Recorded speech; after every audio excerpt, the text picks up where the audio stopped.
Have you ever felt lost? Like you're wandering through life without clear direction and really just unsure of what lies ahead? Now imagine being a sheep, completely dependent on someone to lead, feed, and protect you. Without a shepherd, you will be vulnerable, exposed to danger, and likely to wander off into trouble. That's exactly how Jesus describes us: sheep without a shepherd. But there's good news. Jesus is the good shepherd. He cares for his flock, and today we're going to be attempting to unlock this beautiful truth together. Let's start with Mark chapter 6 and verse 34. Here's how it reads. And Jesus, when he came out, saw a great multitude and was moved with compassion for them, because they were like sheep having no shepherd. So he began to teach them many things. Picture the scene. Jesus and his disciples had just crossed over the Sea of Galilee. They were looking for rest, and when they arrived, there were thousands of people there waiting. Instead of being frustrated or maybe telling them to go home, Jesus feels compassion for them. Why? Because they were like sheep without a shepherd, lost, vulnerable, and spiritually hungry. The religious leaders of the time, like the Pharisees, for example, should have been guiding them, but instead they burdened them with legalism and pride. Matthew 23:4. These people were desperate for truth, and Jesus didn't just see a crowd, he saw individuals who were in need. And what did he do? He taught them. Before he ever performed a miracle of the feeding of the 5,000, which he would, he fed their souls. That's what a true shepherd does. He nourishes and guides his flock. Now let's consider a few things today about this. First, let's consider the responsibilities of a good shepherd. Jesus calls himself the good shepherd, John 10, verses 11 to 15, when he said, I am the good shepherd, and the good shepherd gives his life for his sheep. So what does a good shepherd actually do? Let's kind of break that down. I consider the fact that a good shepherd guides his sheep. You know, sheep don't have a good sense of direction. They need a shepherd to lead them. In Psalm 23, 1-3, David said, The Lord is my shepherd, I shall not want. He makes me to lie down in green pastures. Watch this. He leads me beside the still waters. He restores my soul. He leads me in the paths of righteousness for his name's sake. Without Jesus, we would tend to wander, chasing after things that don't really satisfy us. But he calls to us to follow him because he knows that he can bring us into abundant life, John 10 and 10. Here's a second thing. A good shepherd protects his sheep. Sheep are actually mostly defenseless. They don't have sharp teeth or claws, and they can't outrun a wolf. And that's why a shepherd often stands between the sheep and the danger.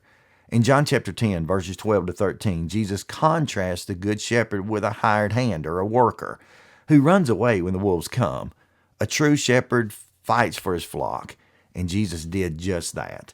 He laid down his life for us on the cross, shielding us from the ultimate predator, that is sin and death.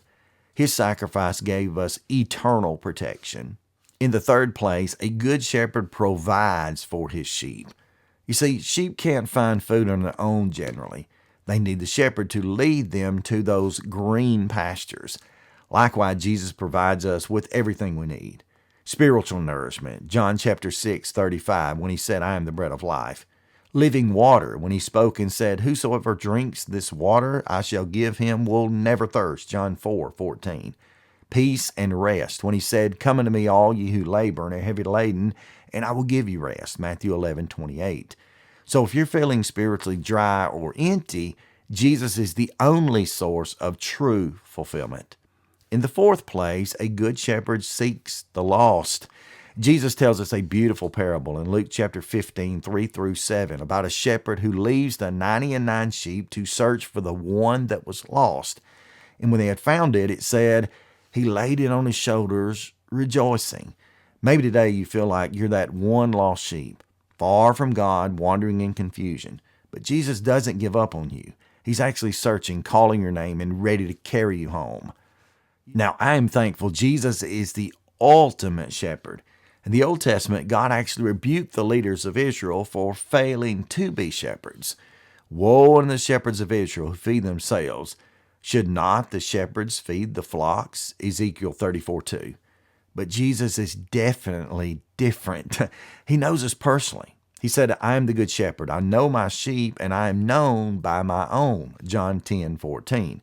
He leads, he protects, he provides, and even seeks. So how can we follow this good shepherd? Knowing that Jesus is the good shepherd is one thing, but actually following him could be something completely different. Let me suggest a few things.